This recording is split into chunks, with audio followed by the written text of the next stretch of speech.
അസ്സലാമു അലൈക്കും dear friends. ഇന്നത്തെ നമ്മുടെ സ്പെഷ്യൽ നിങ്ങൾ ആരും ഇതുവരെയും ട്രൈ ചെയ്ത് നോക്കിയിട്ടില്ലാത്ത ഒരു അടിപൊളി വെറൈറ്റി റെസിപ്പിയാണ്. നമ്മുടെ ഈ വീഡിയോ കണ്ടുകൊണ്ടിരിക്കുന്ന സമയത്ത് നിങ്ങൾക്ക് ഇഷ്ടപ്പെടുകയാണെങ്കിൽ ഒന്ന് ലൈക്ക് ചെയ്തേക്കണേ. അതുപോലെ തന്നെ നമ്മുടെ ഈ ചാനൽ ആദ്യമായിട്ട് കാണുന്നവരും ഇതുവരെയും സബ്സ്ക്രൈബ് ചെയ്യാത്തവരും പ്ലീസ് ഒന്ന് സബ്സ്ക്രൈബ് ചെയ്തേക്കണേ. ഞാനിടുന്ന വീഡിയോസ് ഉടനടി കിട്ടുന്നതിനായി സബ്സ്ക്രൈബ് ബട്ടന്റെ തൊട്ടടുത്ത് കാണുന്ന ബെല്ലൈക്കൺ കൂടി ക്ലിക്ക് ചെയ്തിട്ട് ഓൾ എന്ന ഓപ്ഷൻ എനേബിൾ ചെയ്യാനും മറക്കല്ലേ.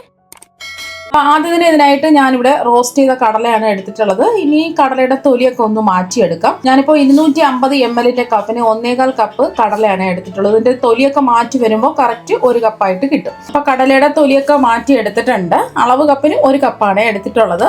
അളന്ന് നോക്കുകയാണെന്നുണ്ടെങ്കിൽ 1 കപ്പായിട്ട് കിട്ടണം. അടുത്തതായിട്ട് വേണ്ടത് ഡേറ്റ്സ് ആണ്. ഡേറ്റ്സ് ഞാൻ അരമണിക്കൂർ വെള്ളത്തിലിട്ട് കുതിർക്കാൻ വെച്ചിട്ടുണ്ട്. നല്ല സോഫ്റ്റ് ആയിട്ടുള്ള ഡേറ്റ്സ് ആണെന്നുണ്ടെങ്കിൽ വെള്ളത്തിലിട്ട് കുതിർക്കേണ്ട ആവശ്യമില്ല. വലിയ ഡേറ്റ്സ് ഒക്കെ ആണെന്നുണ്ടെങ്കിൽ 12 എടുത്താൽ മതിയാവും. ഞാനിപ്പോൾ മീഡിയം സൈസ് ആയതുകൊണ്ട് ഒരു 15 ഡേറ്റ്സ് അതിന്റെ കുരുവെല്ലാം മാറ്റി വെള്ളത്തിൽ കുതിർക്കാൻ വെച്ചിട്ടുണ്ട്. ഇതിന്റെ വെള്ളം മാറ്റിയിട്ട് വേണം എടുക്കാനായിട്ട്. നല്ലതുപോലെ ഒരു പ്രാവശ്യം ഒന്ന് കഴുകിയിട്ടാണ് വെള്ളത്തിൽ കുതിർക്കാൻ വെച്ചിട്ടുള്ളത്. ബാക്കി വെള്ളം നമ്മൾ സോക്ക് ചെയ്ത വെള്ളം കളയേണ്ട ആവശ്യമില്ല, കുടിക്കാവുന്നതാണ്. ഇനി ഒരു മിക്സിയുടെ ജാർ എടുക്കുക. അതാ കണ്ടില്ലേ, നമ്മൾ കടല അളന്ന് നോക്കുന്ന സമയത്ത് 1 കപ്പാണ് കിട്ടിയിട്ടുള്ളത്. ഇത് ജാറിലേക്ക് അങ്ങ് ഇട്ട് കൊടുക്കാം. ഇനി ഇതിലേക്ക് വെള്ളം മാറ്റി സോക്ക് ചെയ്തെടുത്ത ഡേറ്റ്സ് ഇട്ട് കൊടുക്കാം. ഇതിൽ നമ്മൾ ഒട്ടും തന്നെ മധുരത്തിന് വേണ്ടിയിട്ട് പഞ്ചസാര ഒന്നും തന്നെ ചേർക്കുന്നില്ല. ശർക്കരയോ പഞ്ചസാരയോ ഒന്നും ചേർക്കുന്നില്ല. മധുരത്തിന് വേണ്ടിയിട്ട് ഡേറ്റ്സ് ആണ് ചേർക്കുന്നത്. ഇനി ഇതിലേക്ക് കൊക്കോ പൗഡർ ആണ് ചേർത്ത് കൊടുക്കുന്നത്. 2 ടേബിൾ സ്പൂൺ ചേർത്ത് കൊടുക്കാം. പിന്നെ ഒരു ഫ്ലേവർ കൊടുക്കാൻ വേണ്ടിയിട്ട് ആ ഒരു ചോക്ലേറ്റിൻ്റെ ഒരു ടേസ്റ്റ് ഉണ്ടാവും. എന്നാൽ കൂടി ഒരു ടീസ്പൂൺ വാനില എസൻസ് ചേർത്ത് കൊടുക്കാം. അപ്പോൾ വാനില എസൻസ് ചേർക്കണമെന്ന് നിർബന്ധമൊന്നുമില്ല. ഒരു പ്രത്യേക ടേസ്റ്റ് ആയിരിക്കും വാനില എസൻസും കൂടി ചേർത്ത് കൊടുക്കുമ്പോൾ. ഇനിയൊന്നുമില്ല, നല്ലതുപോലെ ഒന്ന് അരച്ചെടുക്കണം. ഈന്തപ്പഴം നമ്മൾ കുതിർത്തെടുത്തത് കൊണ്ട് പെട്ടെന്ന് അരഞ്ഞു കിട്ടും. അതിന് വേണ്ടിയിട്ടാണ് വെള്ളത്തിലിട്ട് കുതിർത്തെടുത്തിട്ടുള്ളത്. ഇതിന് ഇനി പാലോ വെള്ളം ഒന്നും ചേർക്കേണ്ട ആവശ്യമില്ല. അരച്ചെടുക്കാൻ പറ്റുന്നില്ല എന്നുണ്ടെങ്കിൽ മാത്രം കുറച്ച് പാലോ, 1 ടേബിൾ സ്പൂൺ പാലോ പിച്ചാറിയോ 1 ടേബിൾ സ്പൂൺ വെള്ളമോ ചേർക്കാവുന്നതാണ്. ഇപ്പോൾ വെള്ളമോ പാലോ ഒന്നും ചേർക്കുന്നില്ല. അപ്പോൾ അടിച്ചെടുത്തത് ഇതുപോലത്തെ ഒരു കേക്ക് ടിന്നിലാണ് ഞാൻ സെറ്റ് ചെയ്യാൻ പോകുന്നത്. അപ്പോൾ അതിൽ ബട്ടർ പേപ്പർ ഇട്ട് കൊടുത്തതിന് ശേഷം ബട്ടർ ഒന്ന് തടവി കൊടുത്തിട്ടുണ്ട്. അപ്പോൾ ഏതെങ്കിലും ഒരു പാത്രം എടുത്താലും മതി. ഈ ഒരു രീതിക്കാണ് നമുക്ക് അരച്ചെടുക്കാൻ പറ്റുന്നത്. അരച്ചെടുക്കാൻ പറ്റുന്നില്ല എങ്കിൽ, ഞാൻ വെള്ളമൊന്നും ചേർത്തിട്ടില്ല, അരച്ചെടുക്കാൻ പറ്റുന്നില്ല എന്നുണ്ടെങ്കിൽ മാത്രം നമ്മൾ ഈന്തപ്പഴം കുതിർത്ത വെള്ളം 1-2 ടേബിൾ സ്പൂൺ ചേർത്തിട്ട് അരച്ചെടുക്കാം. പിന്നെ ചില ജാറിൽ എല്ലാം കൂടി ഇട്ട് ഒരുമിച്ച് അടിച്ചെടുക്കാൻ പറ്റില്ല. നമ്മൾ ആദ്യം കൊക്കോ പൗഡറും റോസ്റ്റ് ചെയ്ത കടലയും ഇട്ടിട്ട് ഒന്ന് അടിച്ചെടുക്കുക. എന്നിട്ട് ഈന്തപ്പഴമൊക്കെ ചേർത്ത് കൊടുത്താൽ മതി. അപ്പോൾ അതെല്ലാം ഇട്ട് കൊടുത്തു. ഇതൊന്ന് ലെവൽ ചെയ്ത് കൊടുക്കാം. നല്ലതുപോലെ ഒന്ന് പ്രസ് ചെയ്ത് നല്ലോണം ഒന്ന് ലെവൽ ചെയ്ത് കൊടുക്കാം. അപ്പോൾ അതാ ഇതുപോലെ ഒന്ന് പ്രസ് ചെയ്ത് ലെവൽ ചെയ്ത് എടുത്തിട്ടുണ്ട്. കൈ വെച്ചിട്ട് വേണമെന്നുണ്ടെങ്കിലും പ്രസ് ചെയ്ത് ലെവൽ ചെയ്ത് എടുത്താൽ മതി.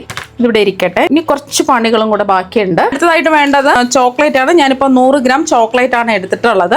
ഇനി ചോക്ലേറ്റ് ഒന്ന് നമുക്ക് മെൽറ്റ് ചെയ്തെടുക്കണം. ഇതിലിരിക്കുന്ന ചോക്ലേറ്റ് ഒക്കെ ആണെന്നുണ്ടെങ്കിൽ റൂം ടെമ്പറേച്ചറിലായിട്ട് വേണം ഈ ചോക്ലേറ്റ് എടുക്കാൻ. ഇപ്പൊ ഞാൻ ഫ്രിഡ്ജിലിരുന്ന ചോക്ലേറ്റ് പുറത്തെടുത്ത് വെച്ച് കുറച്ചൊന്ന് മെൽറ്റായി വന്നിട്ടുണ്ട്. റൂം ടെമ്പറേച്ചറിലായിട്ടുണ്ട്. നല്ല സോഫ്റ്റ് ആയിട്ട് വന്നിട്ടുണ്ട്. ഒന്ന് മെൽറ്റ് ചെയ്തെടുക്കാം. ചോക്ലേറ്റ് ഒന്ന് മെൽറ്റ് ചെയ്തെടുക്കുന്നതിന് വേണ്ടിയിട്ട് ഒരു സോസ് പാനിൽ ഞാൻ കുറച്ച് വെള്ളം, ഒരു പാത്രത്തിന്റെ ഒരു 1/4 ഭാഗം വെള്ളം എടുത്താൽ മതി. ഈ ബൗളിൽ വെള്ളം തട്ടി നിൽക്കാൻ പാടില്ല. എന്നാൽ പിന്നെ ചോക്ലേറ്റ് പെട്ടെന്ന് മെൽറ്റ് ആവില്ല. ഒരു 1/4 പാത്രം വെള്ളം തിളപ്പിക്കാൻ വെക്കുക. വെള്ളം തിളച്ചതിന് ശേഷം ഫ്ലെയിം ഒന്ന് കുറച്ച് വെച്ച് കൊടുക്കുക. ലോ ഫ്ലെയിമിൽ വേണം ഇതൊന്ന് മെൽറ്റ് ചെയ്തെടുക്കാൻ. ഇനി ഈ ബൗൾ വെച്ചിട്ട് പെട്ടെന്ന് തന്നെ നമുക്ക് ഇതുപോലെ ഒന്ന് ഇളക്കി കൊടുക്കുക. ഉടനെ തന്നെ ഇളക്കി കൊടുക്കുക. അപ്പോൾ ചോക്ലേറ്റ് മെൽറ്റായി വരും. ഫ്ലെയിം കുറച്ച് തന്നെ വെക്കുക, കൂട്ടി വെക്കരുത്. എന്നാൽ പിന്നെ മെൽറ്റ് ആവില്ല. ചോക്ലേറ്റ് എല്ലാം മെൽറ്റ് ആയിട്ടുണ്ട്. ഇനി ചോക്ലേറ്റ് മെൽറ്റ് ചെയ്തെടുത്തത് ഇതിന്റെ മുകളിലായിട്ട് ഒഴിച്ചു കൊടുക്കുക.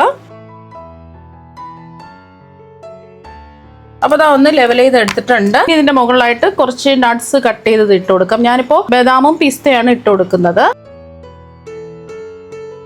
ഈ നട്ട്സ് ഇല്ലാന്നുണ്ടെങ്കിൽ നിലക്കടല ചെറുതായിട്ടൊന്ന് പൊടിച്ച്, കശുവണ്ടി പരിപ്പോ നിലക്കടലയോ ചെറുതായിട്ട് കട്ട് ചെയ്ത് ചേർത്ത് കൊടുത്താലും മതി. ഇനി ഇത് നമുക്ക് ഫ്രിഡ്ജിൽ വെക്കണം. ഫ്രിഡ്ജിൽ ഒരു 2 മണിക്കൂറെങ്കിലും സെറ്റ് ചെയ്യാൻ വേണ്ടിയിട്ട് വെക്കണം. ഫ്രീസറിലല്ല, ഫ്രിഡ്ജിലാണ് വെക്കേണ്ടത്.